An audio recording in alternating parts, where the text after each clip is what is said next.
Hey, tubers, two bets, crazy people. Coming on a little late today because we're going to have Reekay on later. And Reekay's a night owl. So it's 8 o'clock there where he's at in California. And it's almost 11 o'clock here. So thought I'd come on. This is a different time for me from what I normally come on.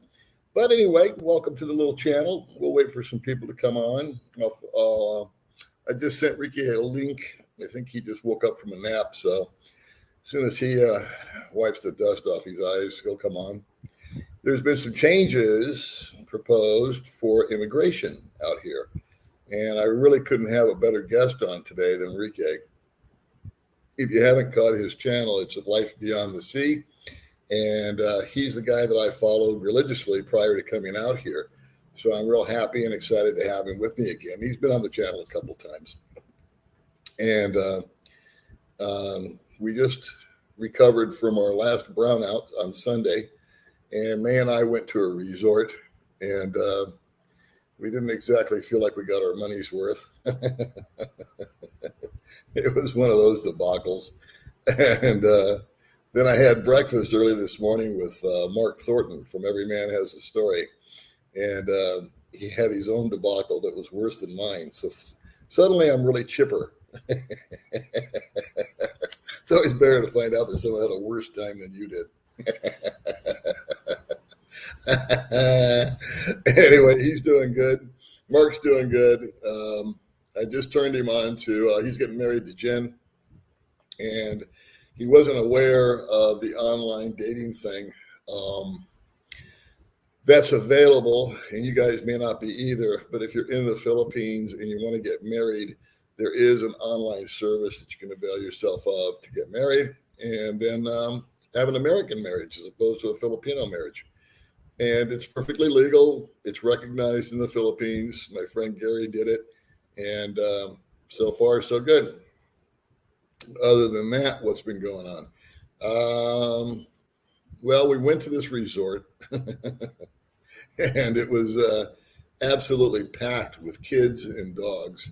And what I was hoping to do, excuse me, was I went out there all gung-ho to do a bunch of videos outside. And I brought all my stuff and they brought all of her stuff. And we found it almost impossible to video anything. I wanted to change the background, the location, the scenery for you guys, instead of my boy band curtains back over there. But that's how it rolls. And so made a little video, but she had a headache. Unfortunately, the migraines are still up and running. So we've got that bridge yet to cross still. And we're going to try to drill that down.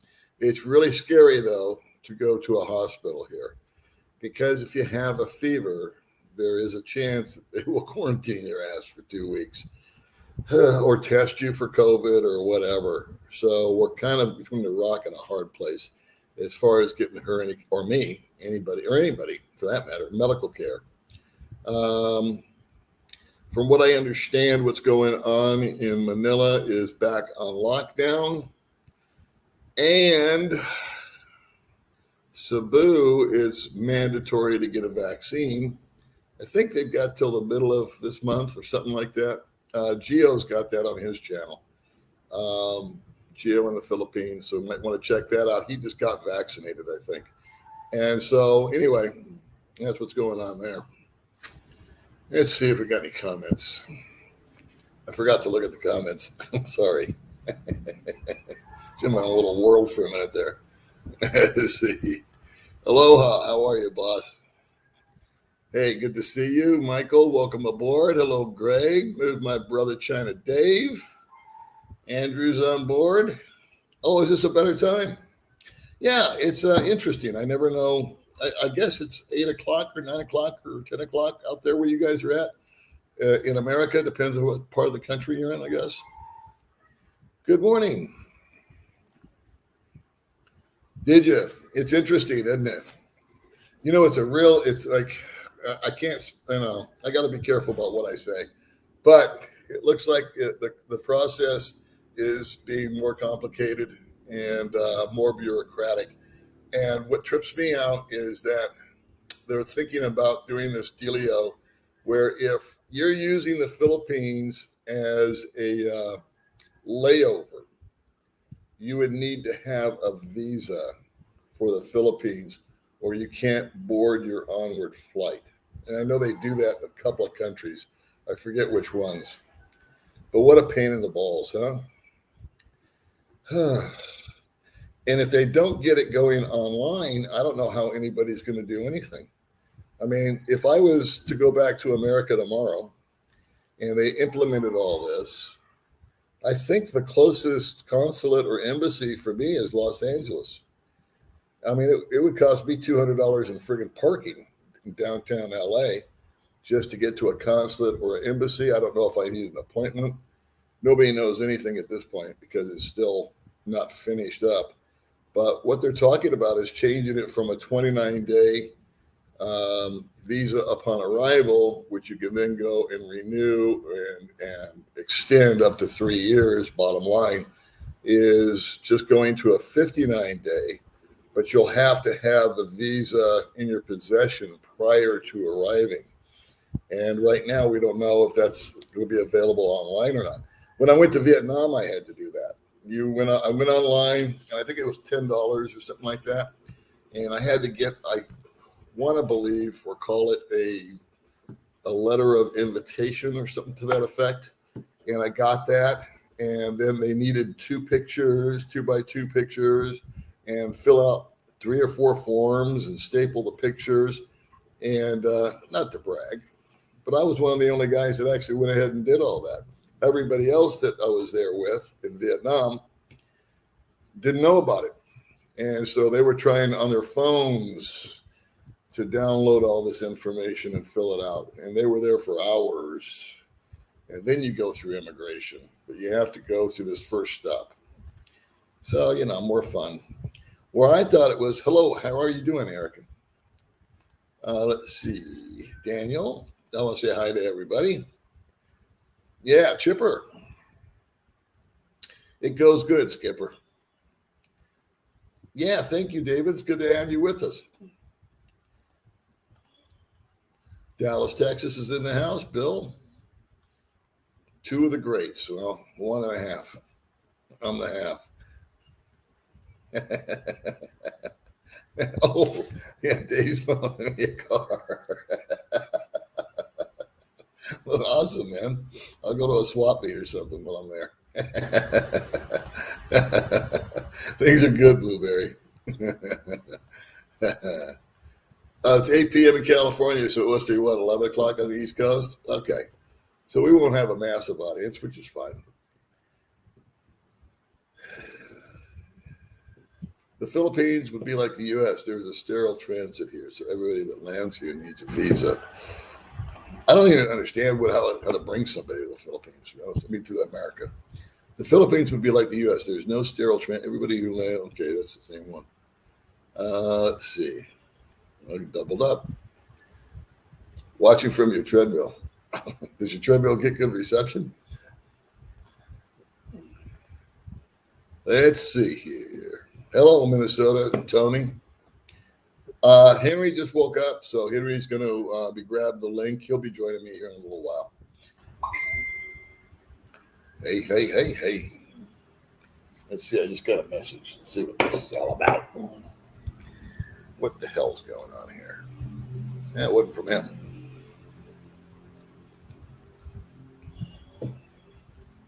Sweden's in the house. James is here.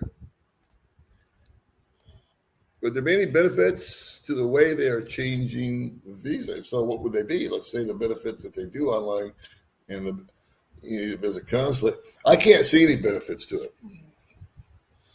Right now, the way it stands is if I come into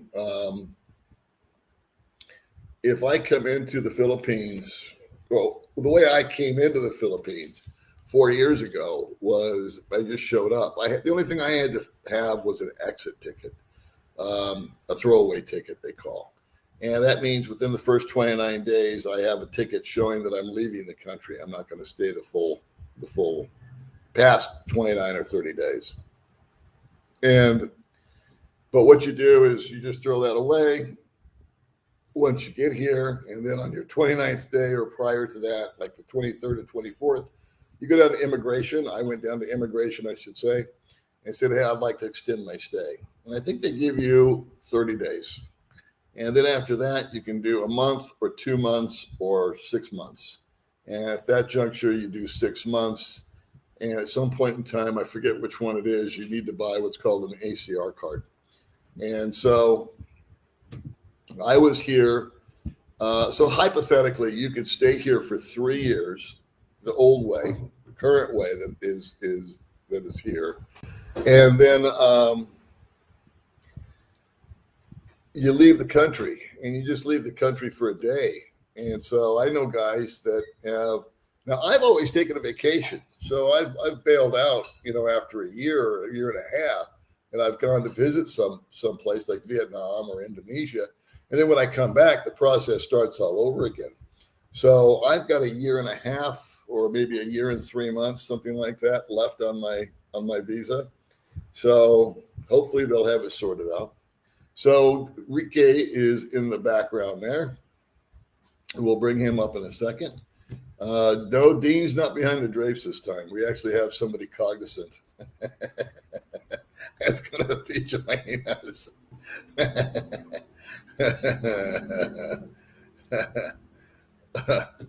Oh, you're locked down in Thailand. What another cluster. My goodness.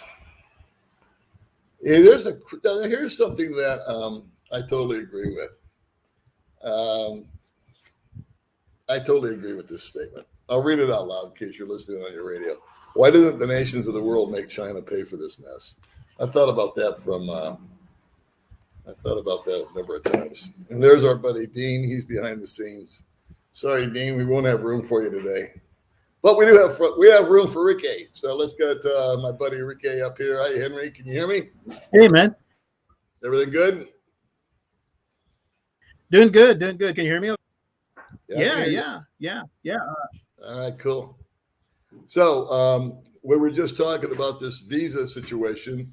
I was looking at your last video and was perplexed by the changes. But before we get into that, I thought I would just ask you, how are things in California? How are you enjoying your time with your family and all that good stuff? Oh man, it's really gone good. I mean, because the worst case scenario is I would get here too late and things would be bad. But fortunately, exact opposite. By the time I got here, she's back to driving around town. She went out to go wash the car today. She always laughs. They say on the news, old people and babies stay inside. Don't go out. So she went out driving to go get the car washed today. She's doing really good.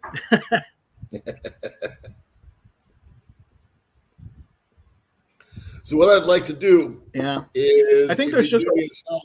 I was just going to say, I think there's a little bit of a lag. Yeah, there is a lag on the speed.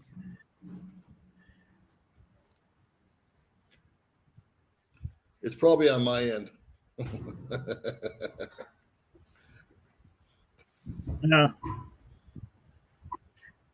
Yeah. So,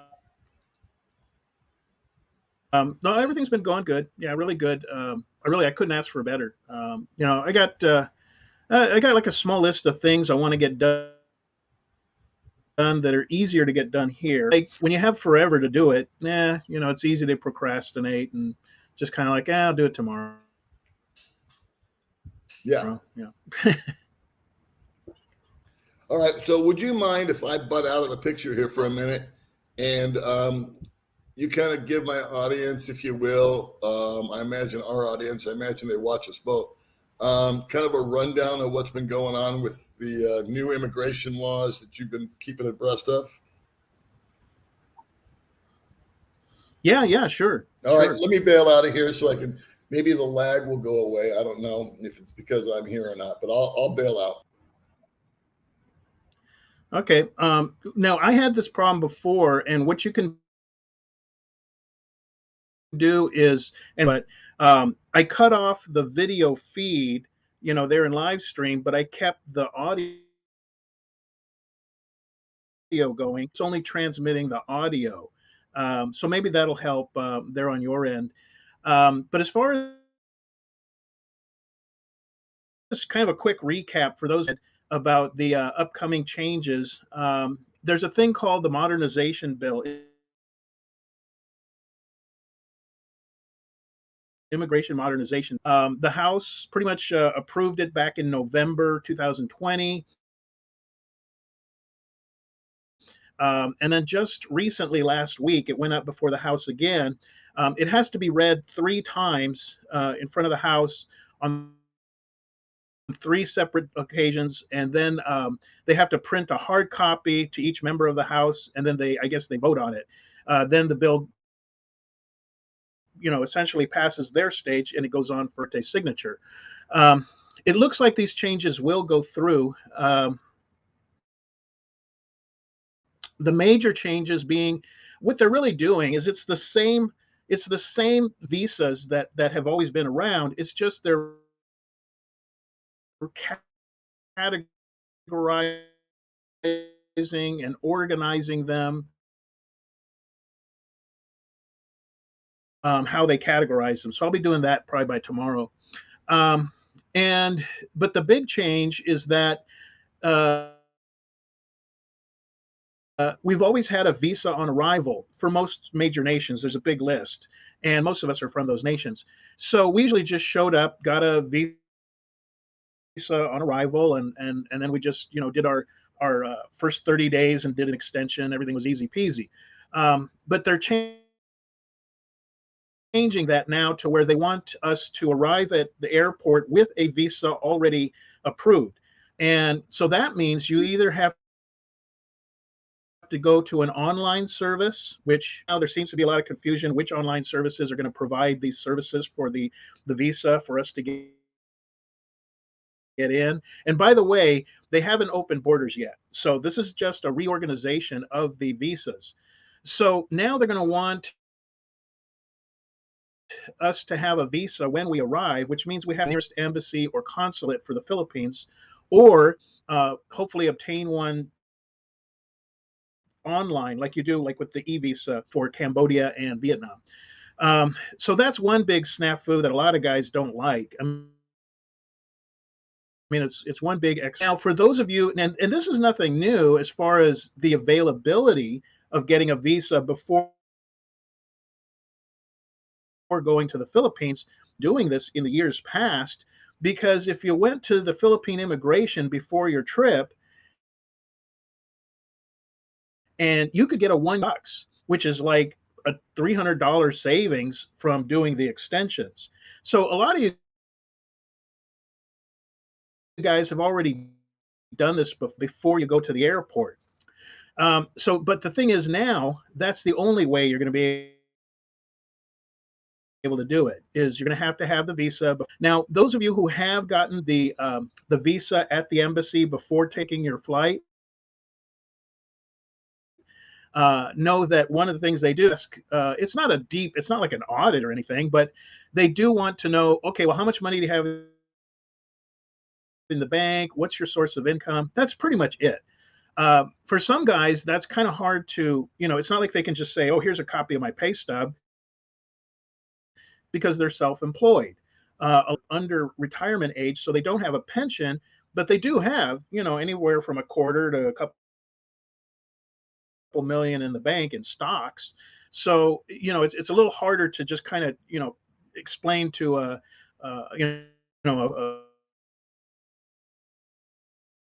and well, for a living, so anyway, so there's that.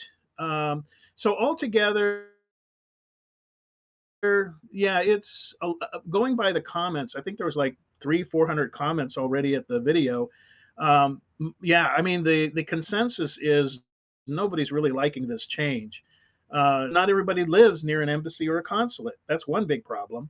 Another is, will the services online be available through, because like with Vietnam, there's tons of companies that you could go to get the letter of invitation. Um, or is the Philippines have to do it through our immigration website? And those of you who have tried to navigate the Philippines immigration website know sometimes it wasn't. I've clicked on links to immigration, they're Philippines, and it just draws up a really, messed up HTML page. So we'll just have to see. I mean, it's human nature that anytime there's a change in anything, like you think about changes in your HR, change in OSHA or whatever, stuff you have to go through as a group, and there's a big change. It's kind of in human nature to not want to get used to the whole routine. We don't like changes. So that's kind of expected. But I'm going to wait because a lot of these, cluster problems that we're anticipating, maybe it won't be a problem. I guess You my know, who biggest knows? Maybe question we would can do be this this, all McGee. online. Oh, there I'm we go. sorry Got about called the back. lag that we're having here. I don't know what's causing it. I took myself off the video and everything else, but it just Yeah, still seems to be lagging. still lags. Yeah. But my question is this, I buddy. If you come over here on a pleasure visa, Yeah, which go is ahead. I call a tourist visa, and it's 59 days, what is your gut feeling that we'll be able to continue to extend it? Well, my gut feeling, again, nothing that I can reference, is a modernization bill. It's other than the fact that it's saying no more visa on arrivals, it seems like it's not changing else because nothing in the news release, nothing said would be there was nothing said that they were going to change the 36-month window. Because if they had, that would have been an important item to mention in the news release. So I think it's more of an organization. They're categorizing and they're updated their immigration policy since 1940. Right. So I think what it is, lies, for instance, the onward flight. Now they didn't say they're going to cancel the onward flight requirement, but go the initial 30-day visa to now, hey, you're good for 59 days.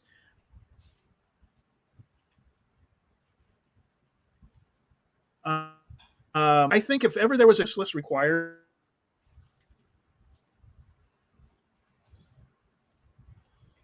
oh, there we go. Okay, yeah, it just kind of blipped out for a second. Because, just because an expat buys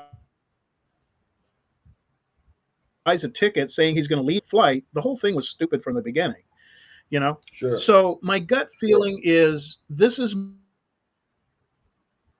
more of because it's kind of been a mishmash of definitions and whatever. I don't think they're going to change the core. So my answer would be, I believe the 36-month is still going to be available. I believe you'll still be able to do your extensions and all that. Again, nothing I can point at, but the intention of the bill seems more to be organization. Because because there's actually I think 10 different categories. Those categories, other ones in my next video, because we were just interested in tourist visas. But now they can look at different 10 or so categories and they can say, well, this many people came in for a medical visa. This many came in for media. This many came in for a business symposium or whatever group thing. They'll be able to have solid numbers on not only how many people are coming in, but for what reason. Mm-hmm. So I don't see them right now changing the fees or the allotments that are available. That's just my gut feeling. Okay, that's fair enough.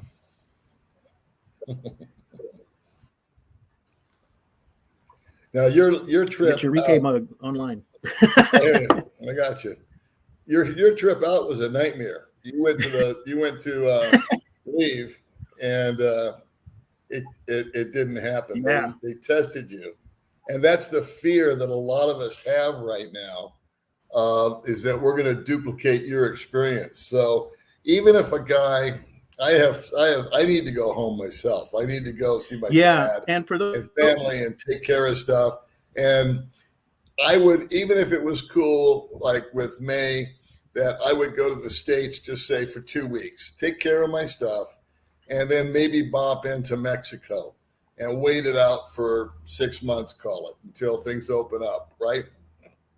But I'm terrified of getting a false positive when I go to the airport, and then I'm in the same spot you're in, where now my flight's, I lose my flight, I lose my money, and I got to go stay in some hellhole for 2 weeks.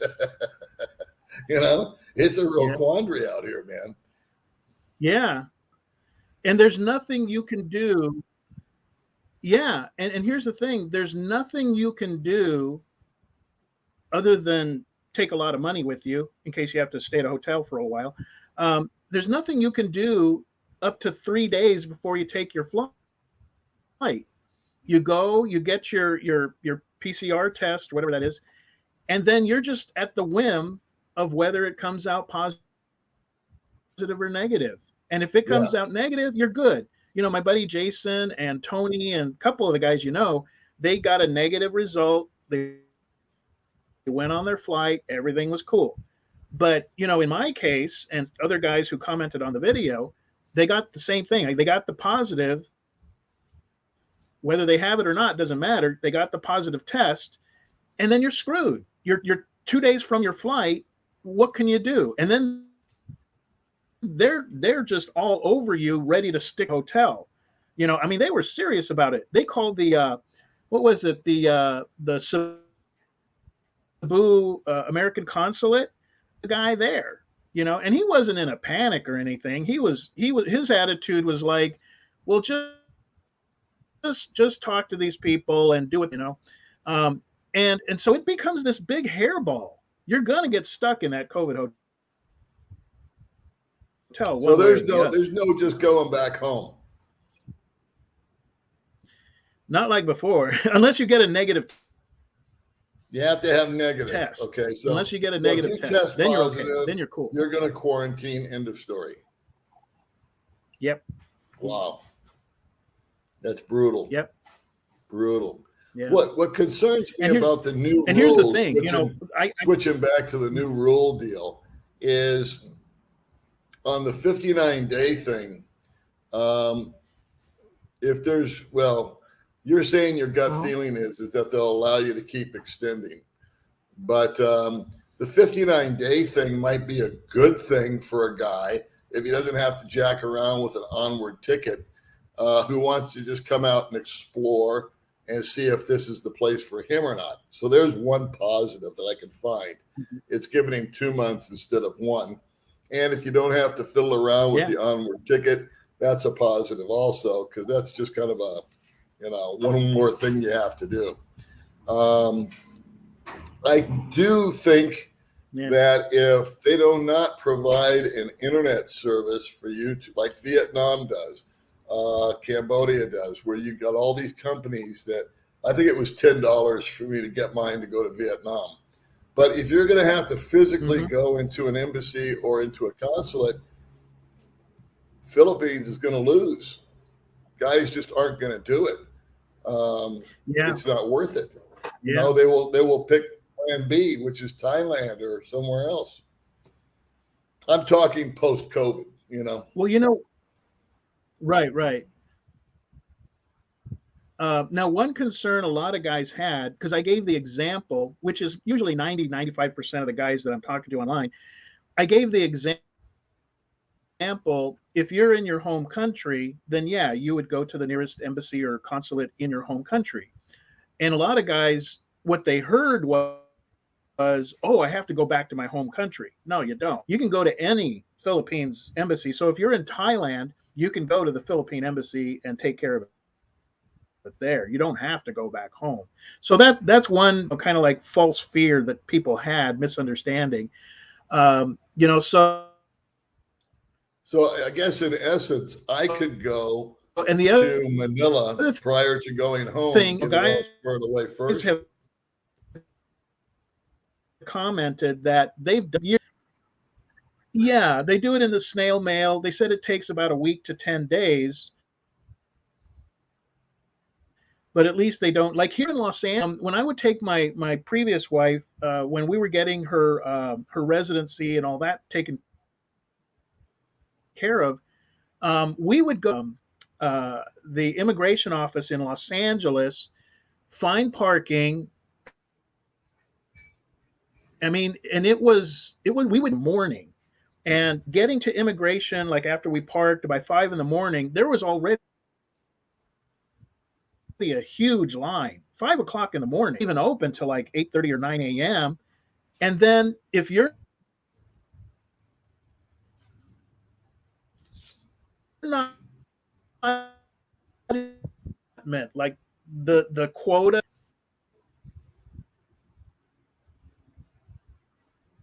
they oh there we go. So they go to that last 120th person or whatever in line, and they tell everybody after that we don't, you're too late. So that's Yeah. the kind of hairball you have to deal with in Los Angeles. So it's better to do it either through, hopefully they're going to make it available online. So we'll just have to Yeah. wait and see. Yeah. Yeah. Yeah. Yeah. One thing that one commenter did make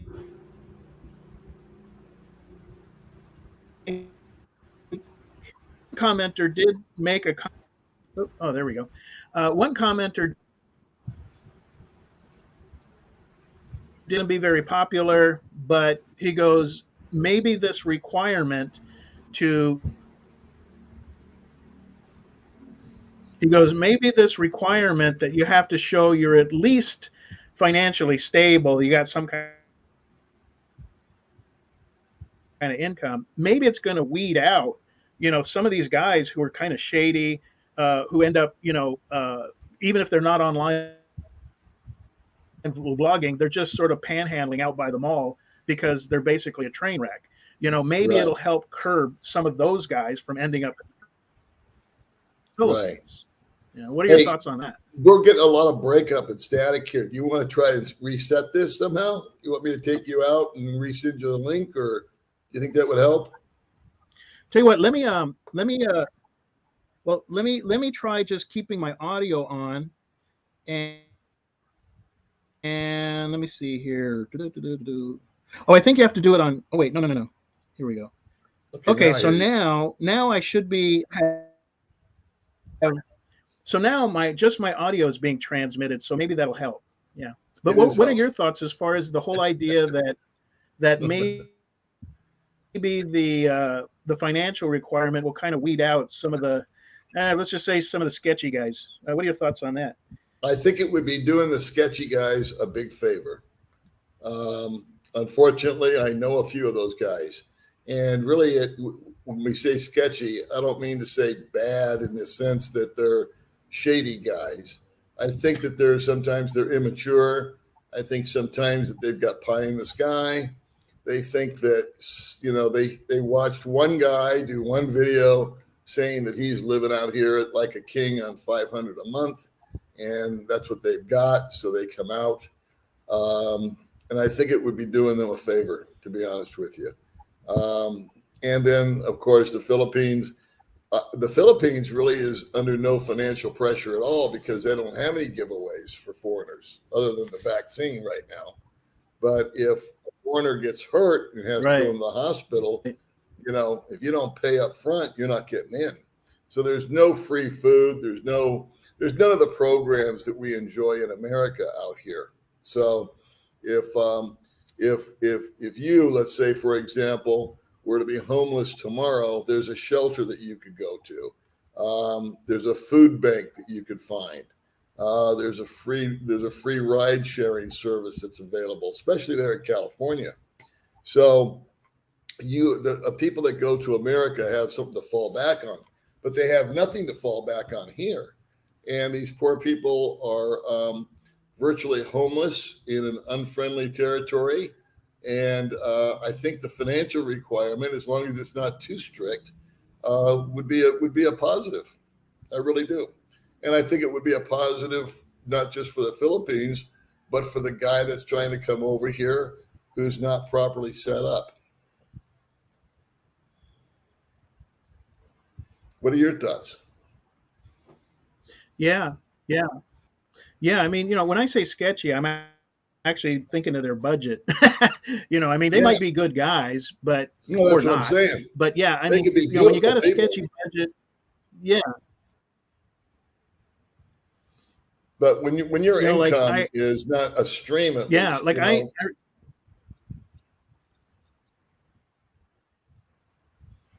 yeah, if you have an income stream and you're guaranteed X amount of dollars per month, that's certainly one thing.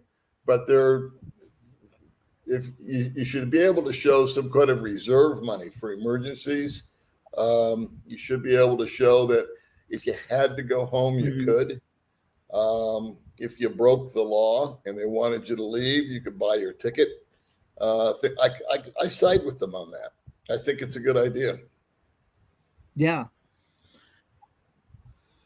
And yeah, I yeah. feel for the I mean, guys because some of the guys that I've met are just delightful guys, but they've got pie in the sky ideas that they're going to come over here and they're going to make it on, less than $1,000 a month.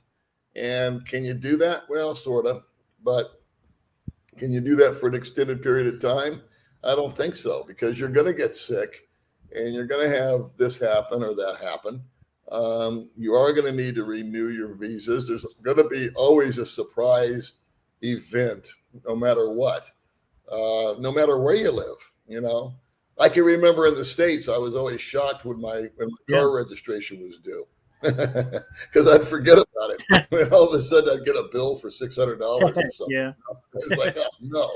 yeah, and then, oh yeah, oh I know. So, And and the thing is, let's say that a guy, yeah, and then let's say that a guy,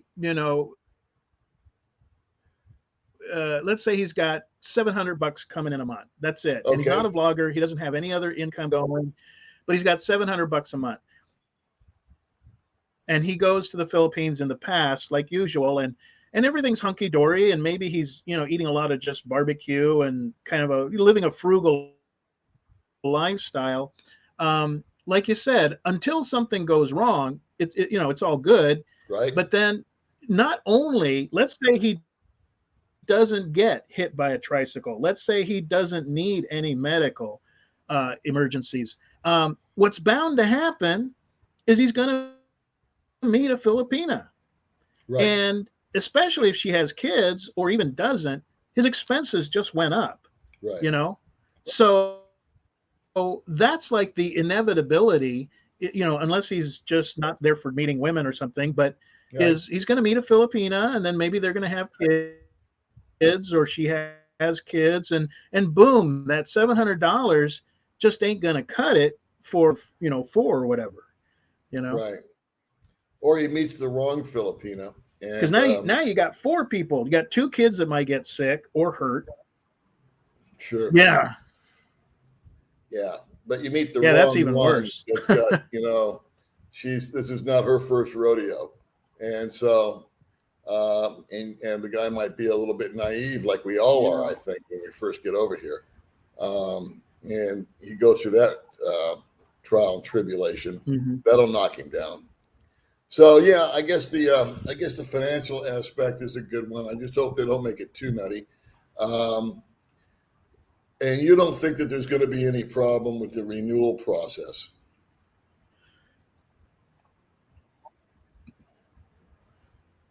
Oh, what's that? They kind of cut out for a second. You don't think there'd be any what's that? problem with the renewal process? In other words, you're here for 59 days. I don't think so. You go down to the immigration. You say, I want to extend for 6 more months. You think that'll remain the same?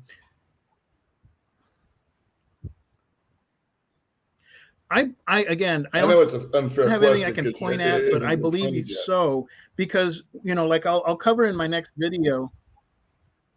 Right, but what I'll cover in my next video is that there's a total about 10 different types of visas, and some of the visas, like for instance, the convention business visa.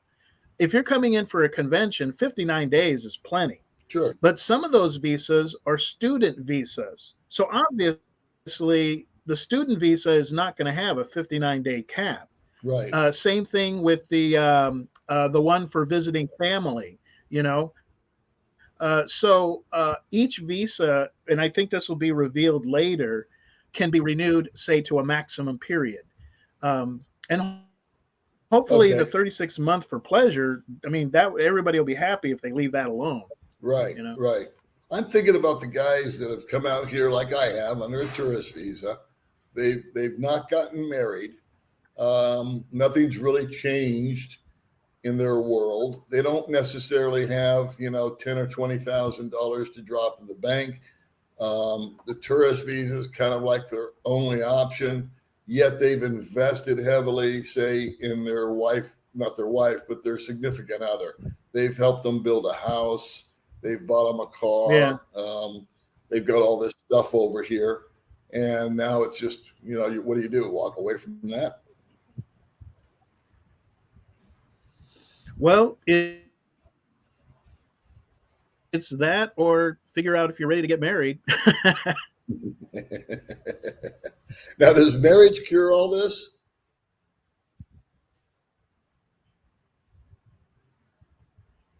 Well, the short answer is yeah. I mean, because once you're married, you have options to get like the 13A visa. Actually, there was a just getting back to my other video. There was a lot of people, saying, "Hey, the 9A is not a spousal visa," and I already know that. What I said was a lot of guys call it right now another form of a spousal visa, because if you're married to a Filipina, she's in the Philippines and you're in your home country, you can get back in the Philippines based on that marriage, but you still have to get a 9A tourist visa. So some guys were kind of nicknaming it like the secondary spousal visa. It's not a spousal visa.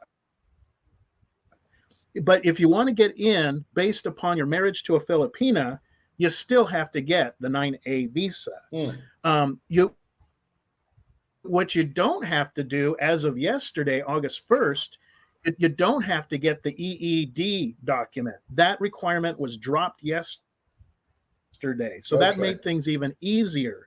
So being married, number one, gives you a gateway to get back into the Philippines. And it's amazing how many comments I've gotten from guys saying, I haven't seen my wife in 8 months. Well, duh. I mean, geez, you're married, get over to immigration and get that 9A visa, Yeah. So that solves one problem. Now, once you get in, if you get the 9A visa, married, and go back in, you're only good for 1 year. But if you get the 13A visa, which is the true spousal visa, well, then you can renew it. Then you're good. You're golden. You're obviously there to live with your wife. Yeah. Yeah. Now, the other options available, there's different options. It just comes down to how much money you want to spend. Correct. There's the SRRV.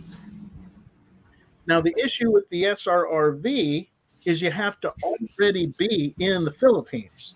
And sadly, I know Mike over there at Olvis Immigration Services in Ayala Mall. I've known him for years.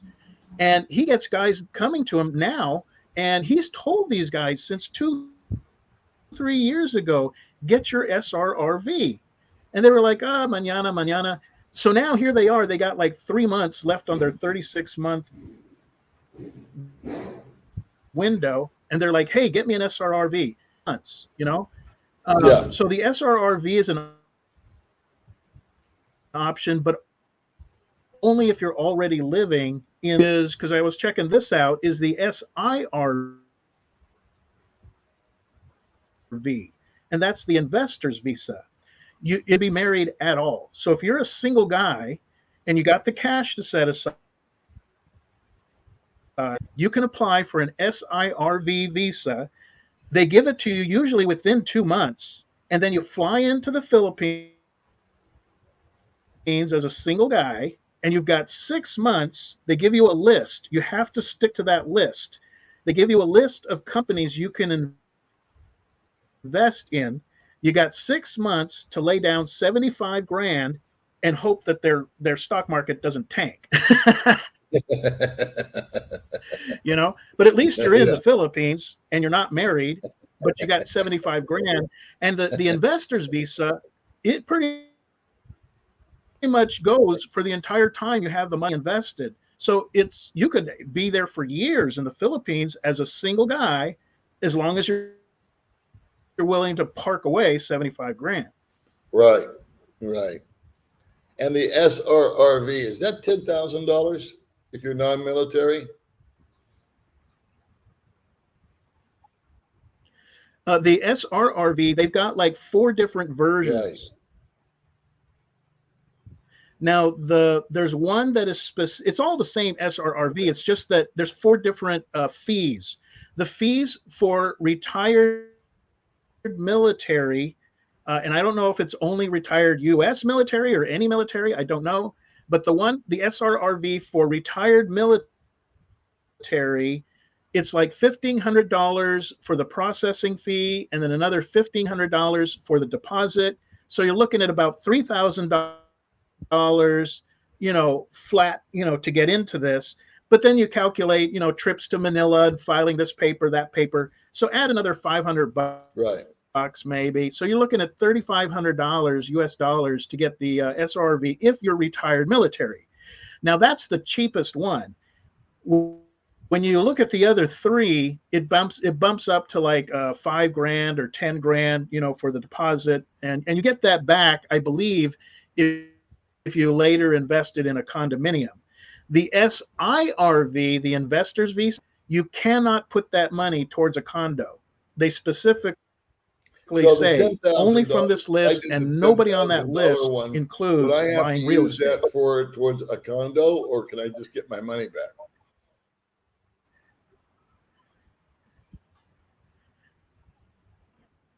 No, you can leave it in a trust fund. Well, I mean, the equivalent of a trust fund, in other words, you'll get that. You can get the cash back later, or if you want, you can shuffle it over into a condo. Okay. Okay. It doesn't that depend on your age as to what you pay?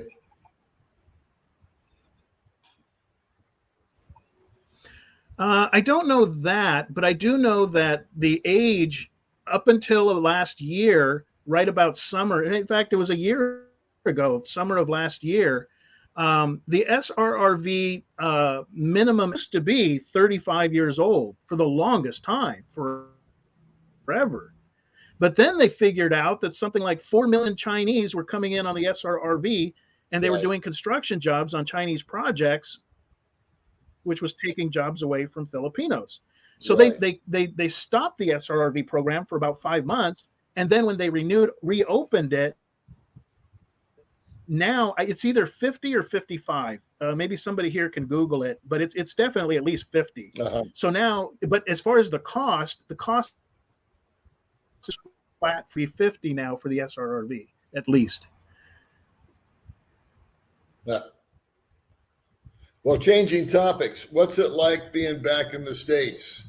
Are you missing the Philippines? Or are you enjoying the In-N-Out burgers we all want to have?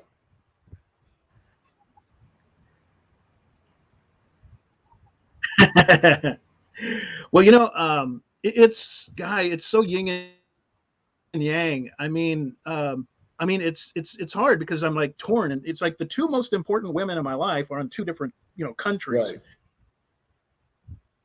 Right. I mean, on the one hand, it's great. I mean, life is good here. I'm totally spoiled. I mean, like today I went to Denny's and had steak and eggs and hash browns and a strawberry lemonade, and the waitress actually came back and gave me refills and asked me if I needed anything, and I had plenty of napkins, so little things like that. I'm just loving it, and getting to hang out with my mom. She's really a cool character. She's like, even if she's not your mom, she's just a cool person to hang out with. You know, she's really funny. Right. She's just really funny. And Right. so, you know, that part is good. Now my folks have a 2-acre property here where the house is, and there's one, two, three patios and one gazebo. So it's very relaxing here. I have no reason to even leave. And in fact, the only time I leave the property is just to get like some groceries, you know, stuff that I particularly want to, you know, have. I get groceries, or I'll take my mom to the movies or out to dinner. But I would say 98% of my time I'm here on the property because it's got everything I need, Sure. you know? I mean, so, and we're out in the boonies in the country, so it's nice and quiet and beautiful. You know, we can see the skydivers, you know, from the front yard. So I'm loving that. But on the same time, it's like, you know, V and I, right before I came online with you, I was doing live video with V. And so every day she gets to kind of like say hi to my mom, and, you know, they a little bit get to know each other online. You know, I miss being there with V. I miss us traveling around, goofing off, and, you know, just being together. I don't miss all the Right. weirdness of living in the Philippines, as far as the usual inefficiency that we all know and love. But I do miss being with V, you know. Now, do you see So yourself the eventually way that her become and that? I Go ahead. sort of compartmentalize it, oh yeah, I do see myself coming back, because like what I've told V, and we're both very much on board with, is this period is just a Right. period. You know, It's a it's moment in not time. forever. I mean, you know, probably in January, looking at one way or another. Yeah, I'll be, you know, going back. I mean, I already told her about the SIRV. I said, look, if push comes to shove, and my only way to get back in the Philippines is to lay down 75 grand, I'll do it. I mean, one way or Hmm. another, I told her, I promised I'd be back. I'll be back. So, Right. you know, so we're looking at this period. I mean, we're already down to less than 6 months, you know, before December, end of Right. December. So she's totally okay with being patient and waiting, and, you know, and I'm helping her dad to refurbish their home, and, you know, just a lot of good things going on.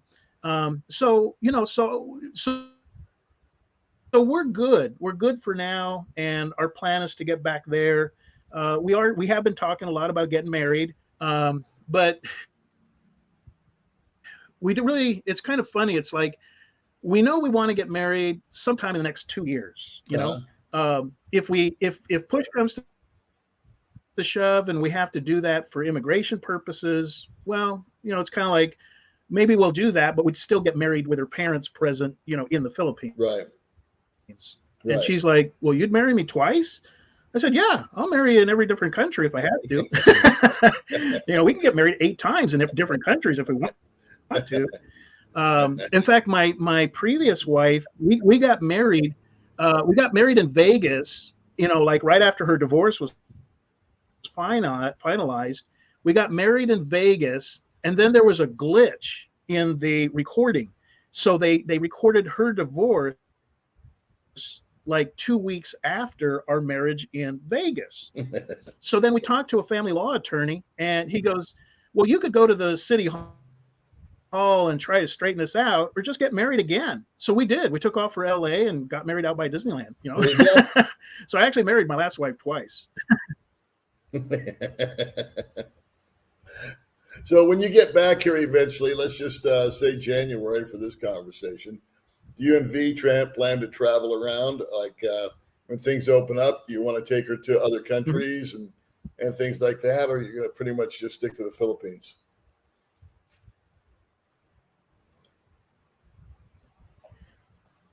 Well, from the beginning, since January last 2020, when we first got together, I laid out the plan, and I told her, well, here's my basic plan.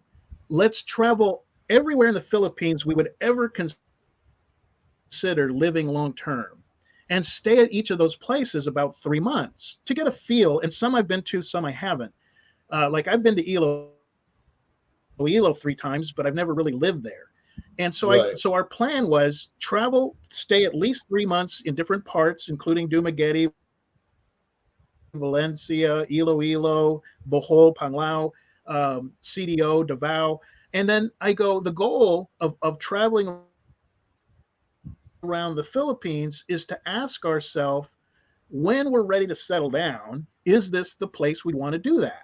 Yeah, that's a good Now, plan. once we've toured the Philippines, then hopefully, again, with all this COVID stuff done with, I very much want to take her to Vietnam, Okay. because Vietnam is just, even as a single guy, it's just a great place to be.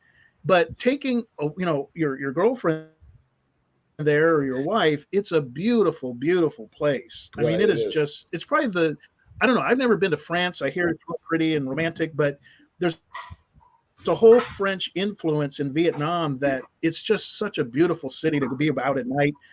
Coffee cafes and food, and I mean, I'm not kidding. There's like, performers out at the park and caricature artists, and I mean, it's just a beautiful city, very safe and just wonderful. It's like being at Yeah, it's Disneyland. very clean. Uh, It's remarkably so I clean. want to take her at least to Vietnam. Yeah. And then I have my buddy Mike over there in Thailand, and he's been raving about Thailand before all the shutdown. I mainly just want to go for the monkeys. I just want to see the monkeys Yep. running around Yep. crazy. So yeah, we've got plans, but they're more like 5-year plans. But the first part of it will be touring the Philippines. Yeah. And so, Now, how about in? go ahead. Hmm? I was going to say, now, how about in your situation with you and baby May? I mean, are you guys pretty much doing cool with the way things are? I mean, have you thought about relocating based on the restrictions, or what's your kind of outlook there with you two guys?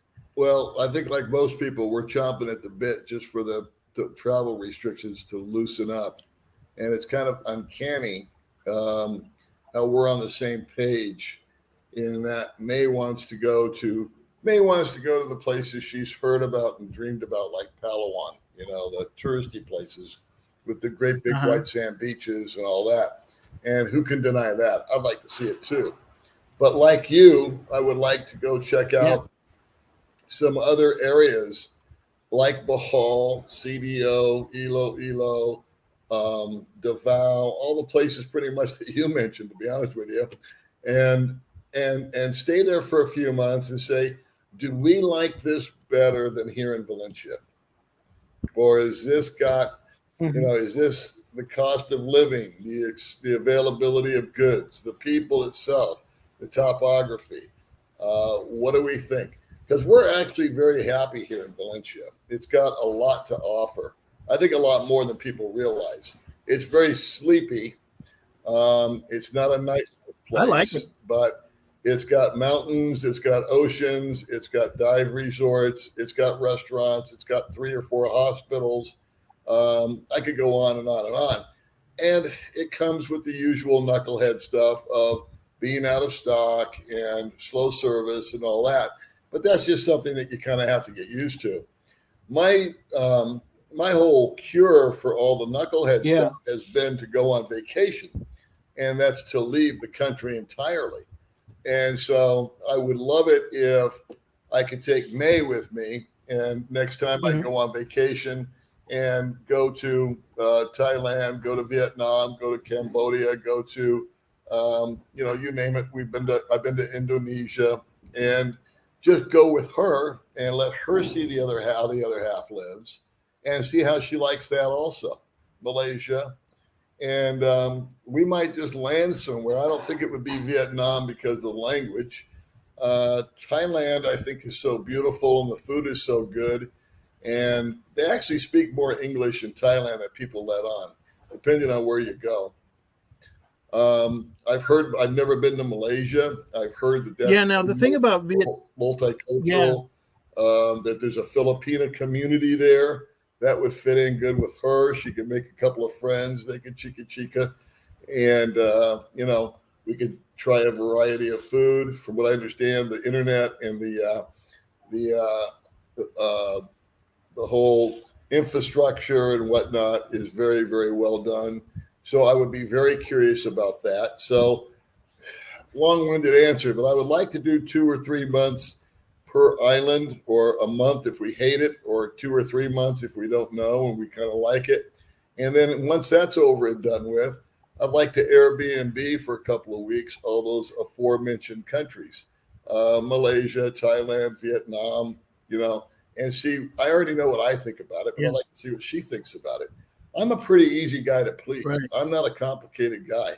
If I've got access to food and good shelter and medical care, then, like I said, it doesn't take a whole lot to entertain me.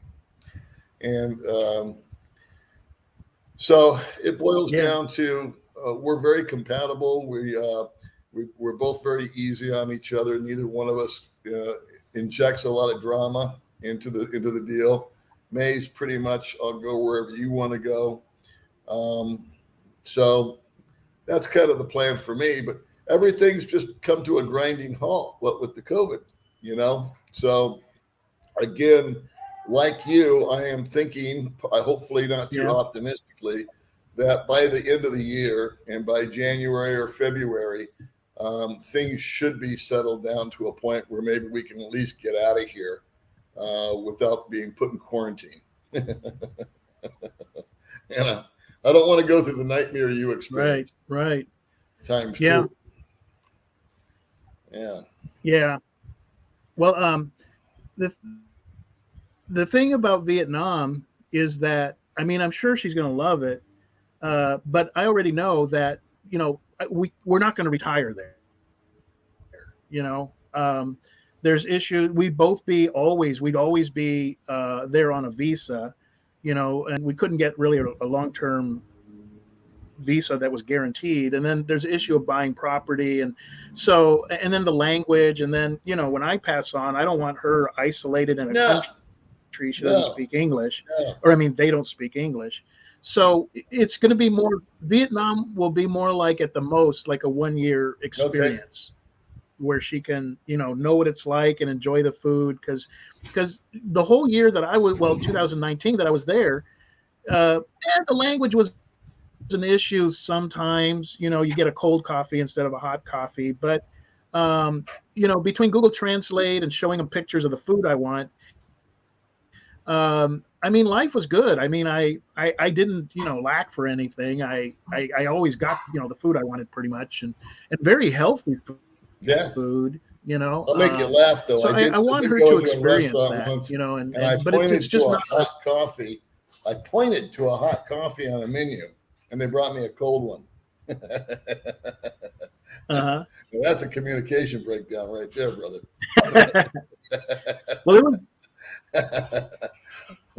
It was kind of a running joke, because for a while there, it was me, Jason, David, Eric, a couple of guys. We were all in Vietnam and Saigon at the same time. And it was kind of a funny thing, because when it started going evening, the thing to do is go out and get coffee. And we would go down the block to this place that we nicknamed the Hot Girl Cafe, because all the waitresses were just amazing. So we'd go there in the evening to get coffee, and Gio would practice how to say, hot cafe. And it was like 90% of the time they would bring him a cold one. It's just this ongoing thing. And it sounded to me like he was saying it right. I stuck with a lot of cappuccinos, and the one they do with the cream at the bottom. Yeah. But it's really, once you've been to Vietnam, it was a mind-blowing experience for me, because you're truly in a 100% Asian country, for one. And the service is just so above par. They're just all about good service. You could go to a tiny mom and pop coffee shop, and you're getting 50, 60 megabits, Wi-Fi for free. all the apartments come with free Wi-Fi, and it's good. The apartments, you're getting so much bang for your buck. Um, I mean, overall, it's an amazing experience. I really had the best time in 2019 being there. Yeah. I really loved Yeah. it. Now, how long were you there for? Were you there for a full year? Yeah, I got there like January 5th or so, and then I left about right about end of November so that I could be here for Christmas, here with my Okay. folks. Okay. Yeah, because I remember, God, this is going way back, but I remember you and I had dinner together just before you went to Vietnam.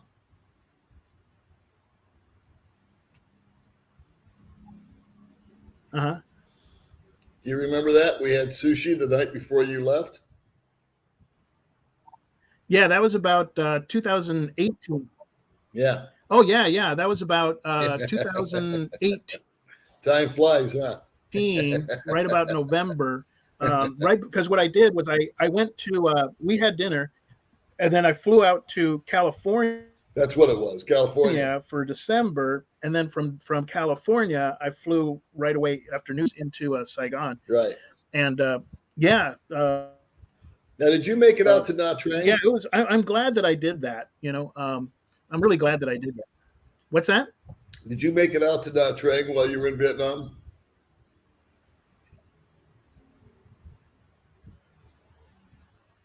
Oh yeah. I spent about 3 days, no, maybe 4 days in the Trang with the girlfriend that I was with at the time, Gina, and we had a great time there. And then we spent, I believe it was 3 more days at this place called the Vin Pearl Vin Resort. Pearl, yeah.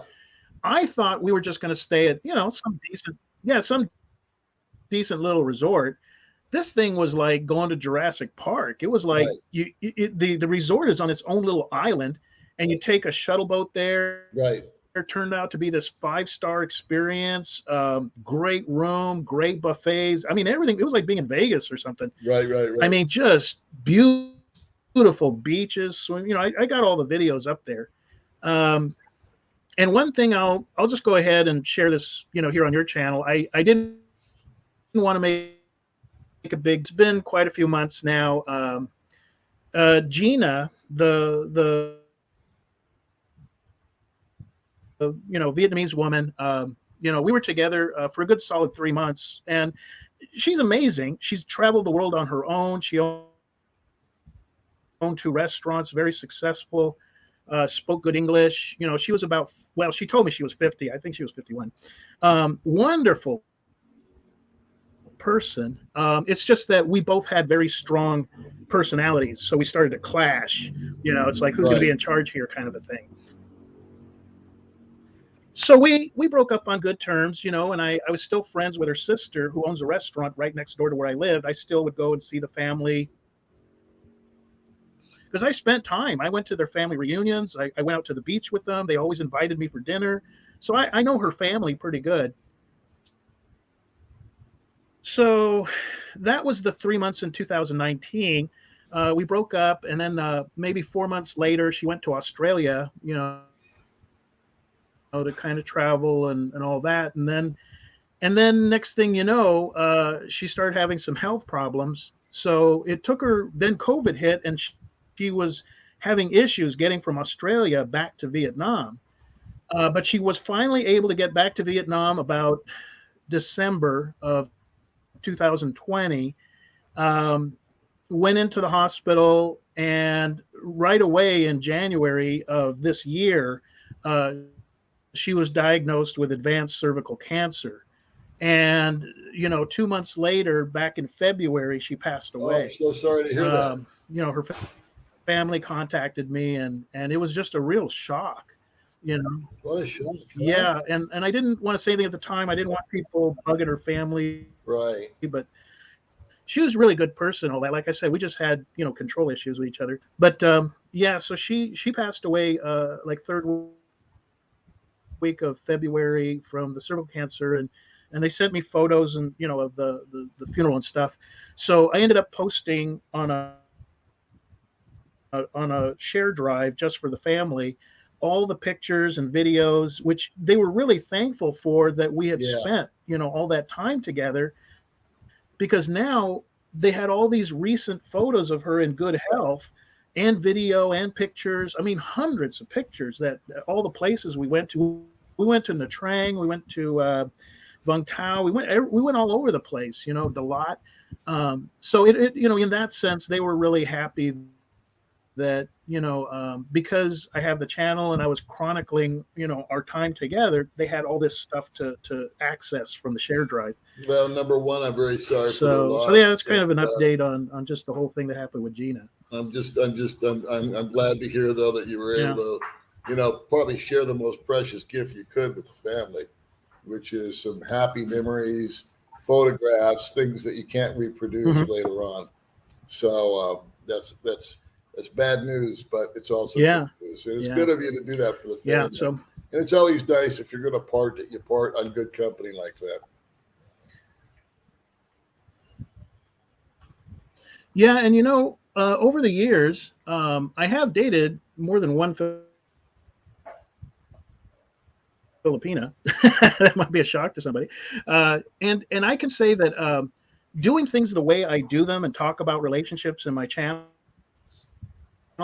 I share them because this is how I do things. This is how I live in the Philippines. And you know me from being in Duma. I mean, I don't go around rule that, even though I have dated, to me, there's dating and then there's relationships. Right.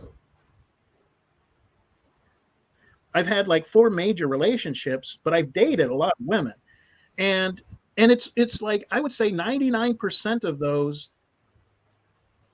have ended on good terms, where we didn't break up because we were angry at each other or hating each other. In fact, quite a few of them.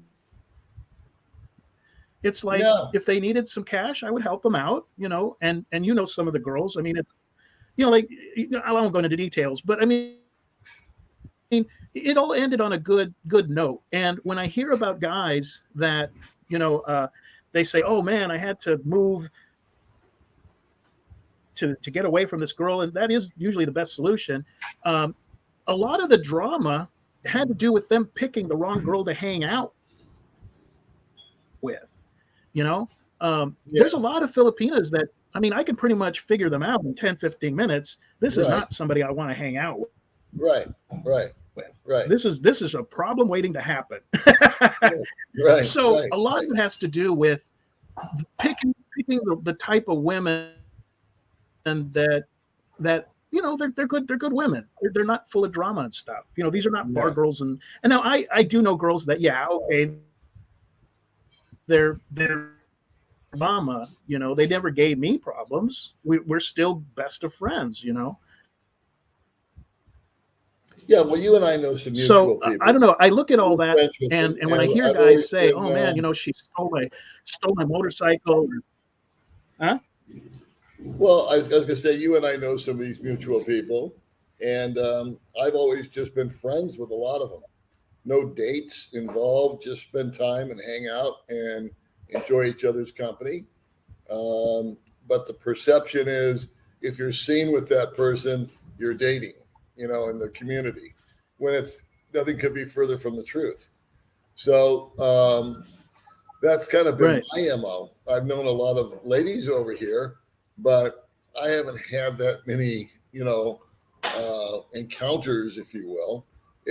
I'm primarily just like, it's actually worse in America, if you think about it, and it's not even frowned upon in America.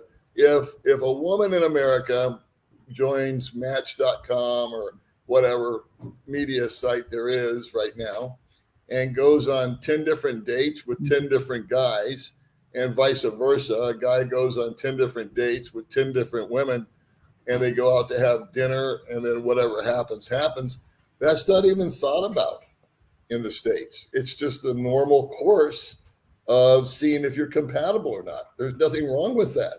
If you meet Mary on Monday, you guys don't. Yeah, I mean, that's dating. That's dating like you're saying. But you realize, well, no, she's got a different moral value than I do, or she's got a different religious viewpoint, or a different political viewpoint, or she's just she's not a good match for me. Well, you and Mary say goodbye on Monday night, and then on Tuesday night you meet with Betty, and you take her out to Applebee's or whatever, and the same thing. You find out that, well, they're nice people, they're okay. If you ran into them at a party, you'd say hi to them, but you don't mesh, right? And so that's just a normal course of dating and relationships. You don't want to just meet and marry the first girl in America. And so what's the difference here? If you go out with a different girl 5 out of 7 days, and it's just as I described, you go and you meet at Sam's Rival instead of Applebee's, you share a meal, and you decide, well, this really isn't my type of girl, or she decides you're not the type of guy, and everybody waves goodbye, and that's that. The difference over here is people see you dating a different girl, say 5 days in a row, and they say, oh, he's a chick boy. When all you're really doing is just hanging out with somebody and getting to know them. Yeah. It's the same way that I ascertain my male friends. Yeah, there was when I first got to the Philippines. Hey, I saw your channel, or this or that or the other. Why don't we get together for a cup of coffee? Well, I can sit down with a guy, and I know within 10 minutes if I like this guy or if I don't. And it's the same thing. I'll stay with the guy for an hour and a half and talk, but I won't go out of my way to see him again. Or I will. It goes both ways, right? Yeah. Right. Yeah. Yeah, when I first got to the Philippines, you've done your due diligence, and then when you met V, the same way when I met Baby May, we just had a connection there, and it's not always it's not all sunshine and puppy dog tails. The first meeting, sometimes it takes 3 or 4, and you have to realize that people are not necessarily have their guard down. The first time, second time, third time that they meet you, and you have to get to the core, and you have to let your guard down and let people see you how you really are and how they really are, and what really makes them up. What's their core principles?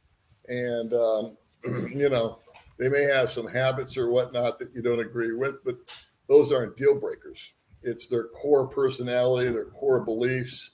If you're a religious person, you're obviously going to probably want to be with somebody that's on the same track as that.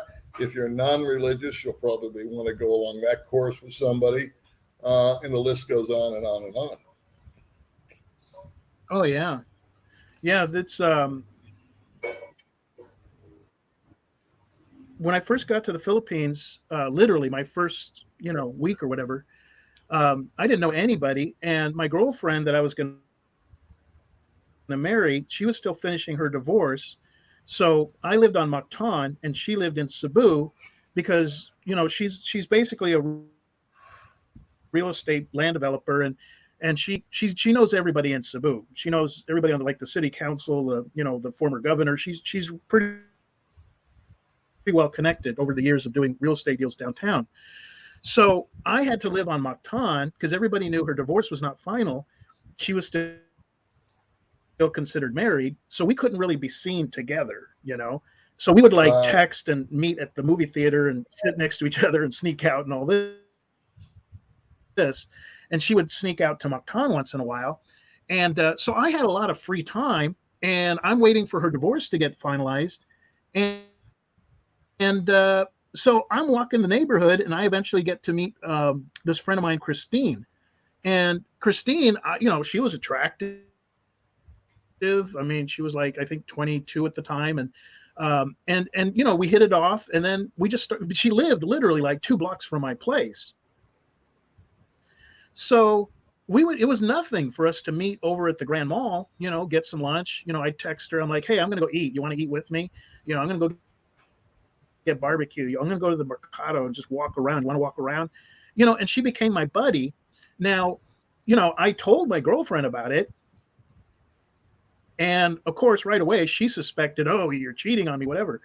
And the thing was, Christine is not interested in other foreigners. She never was. She's, maybe the guys think every Filipina wants a foreigner. She didn't. Yeah. She just wanted to work and help out her parents, and so we were truly just good buddies. I mean, Yeah. for a good 8 months, just and we still stayed in contact. Boom, not just my girlfriend, but people in the neighborhood assumed we were dating. No, we were hanging out. We were hanging out and getting some lunch and goofing around. And if there was a festival, we'd go down there and, kind of hang out or go to the carbon market, just because I don't mind being on my own, but, instead of meeting random Filipinas, I had this one friend that, and we never got involved. Right. I can honestly say, never held her hand, never kissed her, definitely never slept with her. We're just good buddies. We've always been good buddies for the last 9 years. Right. Oh, no, you're lying. Whatever. Well, hey, believe what you want, but yeah. I have a question for you. You've lived, I think, the Hall. Yeah. Oh, yeah. Boo, Dumaguete, all over the place. If you were to pick one place to retire, and that was going to be it in the Philippines, where do you think your number one choice would be, and what would be your last choice?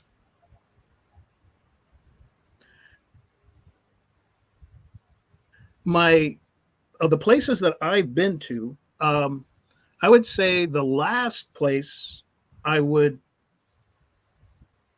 pick would be like Quezon. I spent 4 days in Quezon, and my experience was good. I was there to hang out with another, wealthy Filipina who's just a really good friend of mine. She's in, I think, one or two of my videos, but she's a great person. It's just she has kids, and I know that's one of my deal breakers, but we're still good friends. So I stayed in 4 days in Quezon. I had a pretty good experience, just going to the park and the mall.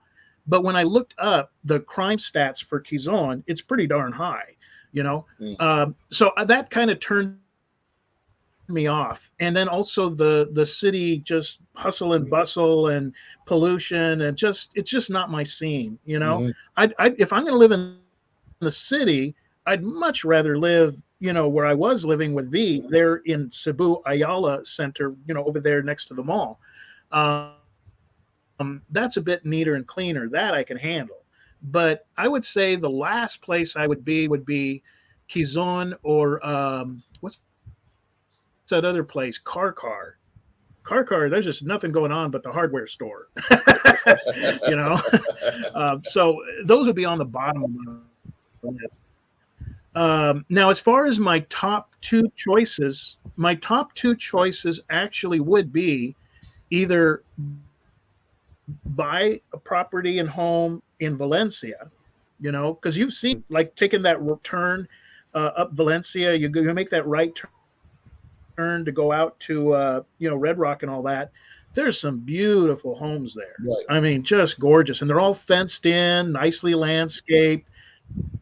I love that. I love the idea of doing that. So Valencia would probably be my number one choice.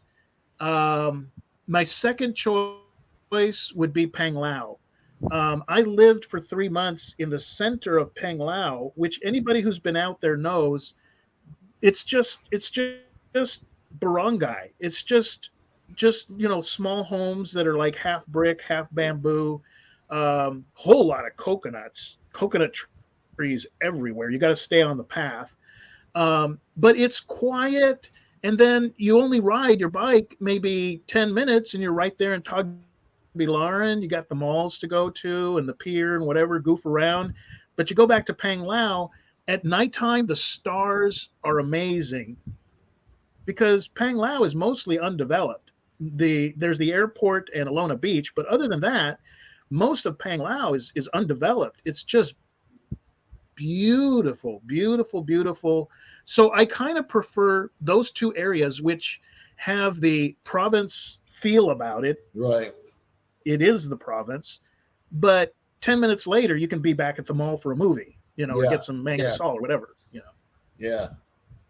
I agree. I agree. So those would be my two choices. How about you? What have you, out of what you've seen so far? What do you think? Gosh, I haven't been around enough. I've been to Cebu, but um, it's only been for exit clearances and things like that. So my impression was not really strong. I found it to be very crowded and confusing and congested. I love the mall. Ayala Mall was great. Had a lot of restaurants, a lot of very modern Mm-hmm. amenities. But just crossing the street and then having to go completely around the mall to go in the proper entrance, I found to be kind of annoying. They had this certain entrance they would only let you use. So, I was making a beeline for it, and I got stopped by Yeah. security, and I was told to walk clear around the Well, bank, around the block. So I haven't given Cebu enough of a time. I know that Mactan, Newtown, where Gio and those guys are hanging out, seems nice, but I don't know if that's just that area, and then yeah. outside of it, it's not so hot. I don't know. Again, I would have to be there for a month or two, like we talked about earlier. I went to Sikihor. That's just too small for me. Yeah. And it's a great place to visit for a couple days, but I would go nuts after more than a week. It's just so small. So I unfortunately have not traveled as you guys have, and but I'm very satisfied with Valencia because for the same reason you mentioned. In 15 minutes, I can be down in Dumaguete proper, 15, 20 minutes. I can be at a mall, a hospital, a coffee shop, all the local stuff, a McDonald's, etc. Or I can just take off. I'm actually kind of in the mountains as it is right now, but I can go up the hill and around the bend and be around absolutely nothing other than beautiful, gorgeous views. So, Yeah, it's beautiful up there in the and hills. cool weather. And I really enjoy it. I can choose to be around foreigners or I can choose to be around locals. Just depends on what direction I go. So those kind of things I'm a little spoiled on with that. So, I've been here 4 years, and because after taking my vacation once a year, I'm always longing to come back. It's 2 or 3 weeks, and the bottom line for me is in the Philippines is the people. I go to Vietnam, like you said, it's gorgeous, it's manicured, it's modern, it's 5G, but the people just aren't as warm and friendly, and they don't smile as much. Same thing I experienced in Indonesia. Nice restaurants, infrastructure, cars, well managed, but again, the people weren't all that warm and fuzzy. Where here in the Philippines, no matter what, it's a 5-year-old kid or a 50-year-old man. If you smile at them, they're going to smile back at you. And that just goes a long way with me. It's a lot of sort of subconscious positive reinforcement, that I get. Well, it's funny you mentioned that because, today, my mom and I went into town and we stopped at the bank. And when, after parking, we get out to get in the bank. So we have to cross the parking lot. And you know how, like, when the parking lot's full, you got to walk between the cars. Well, so I walk around this car to get to the bank. And at the other end was the guy who was going to get into his car. We're both in this little, we got to pass by each other in that little gap between the cars. And it's so California. It's so funny because as soon as we both simultaneously realized we were going to cross paths, the first thing we do is figure, okay, I'm going to go left, you go right. We're going to stay as far away from each other as we can in this little space. No eye contact. It's just how it's done here. There is no hi, how you doing, or even a smile, or you just don't do that because then they freak out. And it's like, are you going to try and sell me something? Are you part of a religious group? Leave me alone. Who are you? And it's just so California. It's just so weird, Whereas in the Philippines, if I got to walk, if I'm like when I was living there what do you call that, Basak, there by the beach, down from Valencia. If I had to walk and go get eggs at the local sari sari store, it was maybe a block up. I might pass a Filipino, and they're always like, "Hey, cómo está? ¿Cómo está?" Right. You don't get that in California. No. No. No. Well, here's what I'm going to do, Or much buddy. of the United States, I would We've imagine. got a real weird lag and stuff like that. And May's kind of Yeah. signaling me that lunch is on the table. So what I'd like to do is we'll go ahead and sign off if that's cool with you. I really appreciate you coming along and helping us out. And what I'm going to do is I post the video, I'm going to put a link to your video about the information we were talking about with the immigration reform. And I think that's really solid information. Okay, cool. Guys, and if you guys haven't already done so, make sure you subscribe to Reekay's channel. He's got super information. He's got tons of videos that go back to 2012 or something like that. Yeah, 2012. Yeah. So you were my mentor before I came out here. You were the only guy I watched, you and Ned and Bud Brown. And here we are, friends, all these years later, right? And that's something. Small world, right? Oh, man. Yeah. In fact, I still remember clearly when we met up there at the McDonald's. Yeah. There across, from the Evermall. Yeah. And my takeaway after, because we talked for like 2 hours the first time we met. Right.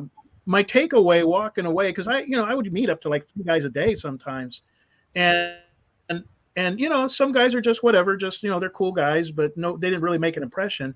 But my takeaway when I walked away that day was, this guy is gonna kill it in Dumaguete. Because you got the personality, you're easygoing. I mean, and it's proven true. And I wasn't thinking that you might do a vlog later, but I just thought, this guy's going to do great. It was 2 years after that I did a because vlog. Sometimes I meet guys and I was like, this guy's going to be lucky if he doesn't get yeah, because sometimes I would meet with guys and they're just kind of like drunk and gruff and cussing all day, and it's like, I'm like, man, this guy's just not going to last long. He's either going to end up with a brick in his head or arrested or deported. But no, I was really I think anybody that's met you in person comes away with that same sort of realization that, like you said with your relationship with Baby May, you just don't, you're like me in that sense where, or we're the same, that we don't like to introduce drama where it's not needed, and it's usually not needed.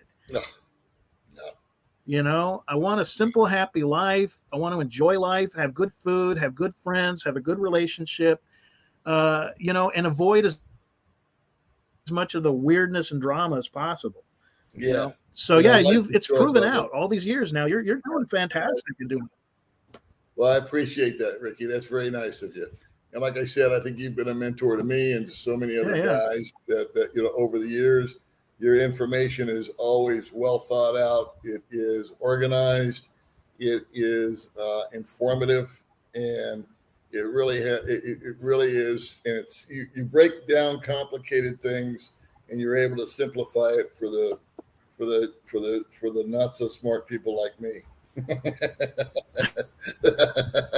so that we can actually understand what's going on.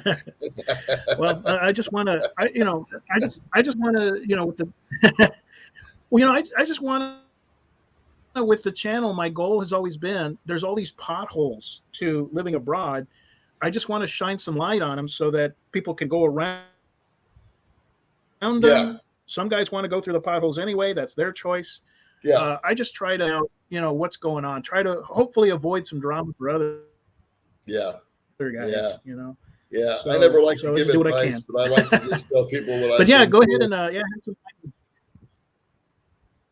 All right, brother. I'm sorry for the delay. I don't know if it's on my end or your end, but we'll have a good one this afternoon, and I think it's evening here. All right, man. Well, listen, thanks again. I'm going to wrap it up. I didn't get to any comments. I just let you guys All right, eavesdrop take on care. our Thanks. Yeah, thanks for conversation. having me on. And thanks for coming, Enrique. Thanks for all of you guys that are watching. I didn't get to your comments. I apologize, but you can all discuss amongst yourselves, I suppose. I'm going to sign off. I will see everybody next time. Once again, my gratitude to Enrique for coming along and Right, see you sharing guys some later. information. And once this video processes, I will be sure to put a link to Enrique's channel in the description box, guys. Okay, so sayonara. Thank you, Enrique. Thank you, everybody, for tuning in, and I will see everybody next time.